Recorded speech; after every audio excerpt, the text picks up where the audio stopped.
Fala pessoal, eu vou ensinar então aqui um pouco sobre ISO. Aqui na imagem eu tenho uma representação, ok? Dos filmes antigos, no caso o que utilizava o composto químico, tá? Antigamente como é que funcionava?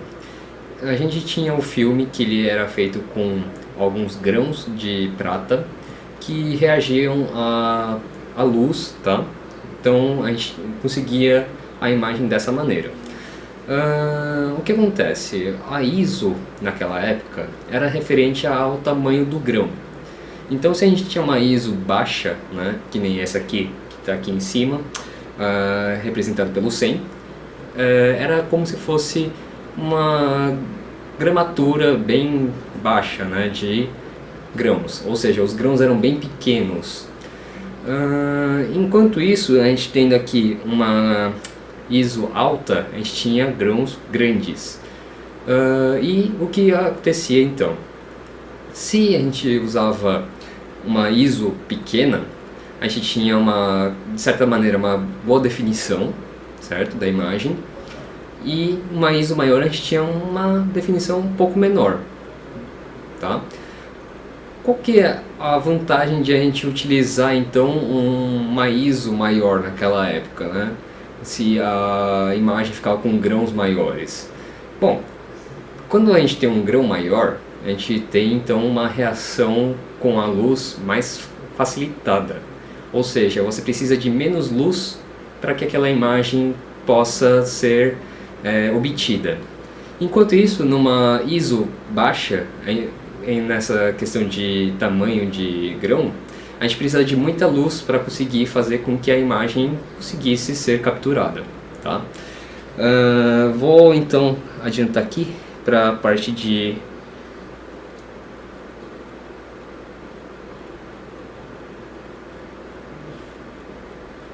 grãos, tá? Numa imagem digital.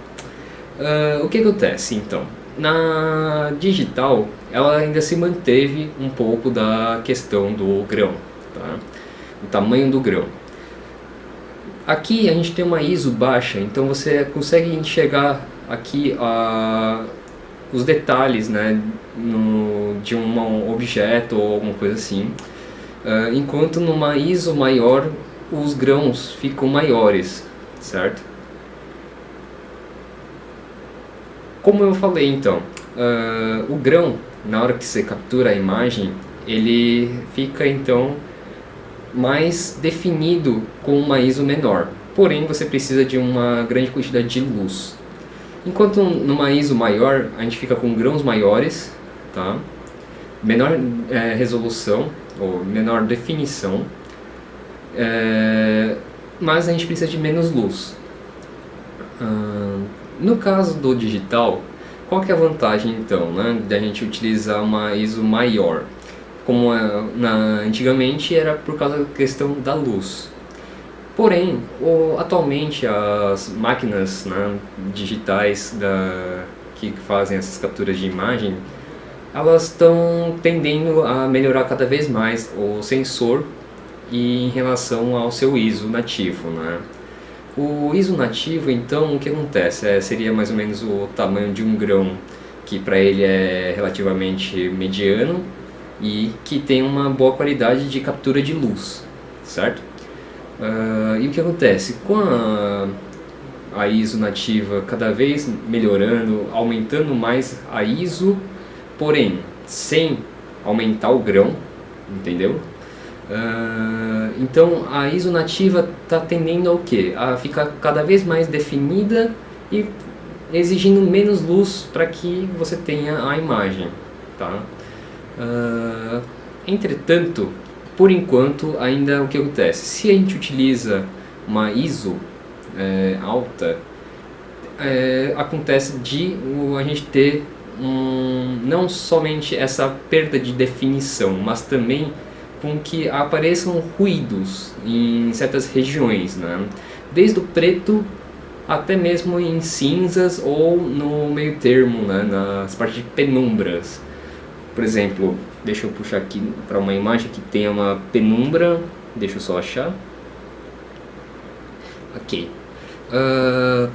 Aqui na imagem, se vocês observarem bem, na parte em que tem a luz sobre o homem aqui, nesse laranja aqui, da luz para o preto a gente está tendo uma certa quantidade de grãos, né? Repare que, deixa eu só aproximar aqui mais para vocês poderem enxergar melhor, que o que acontece? Você tem não só a questão da definição, tá? Você tem a questão de poluição de ruído, ou seja, você não tem uma coisa, uma luz aqui que seja laranja ou amarela pura. Ela está vindo do amarelo para o preto e está aparecendo, por exemplo, uns pontinhos verdes, azuis, alaranjados, e eles acabam causando esses ruídos na questão do grão, certo? Então a ISO, quanto maior você vai deixando ela tende a aparecer esses grãos com ruídos, certo? Então você tem que calcular mais ou menos o que lhe é vantajoso. Ou você aumenta a luz, né? Ou você aumenta a ISO correndo esse risco de aparecer esses grãos, ok? E é isso aí.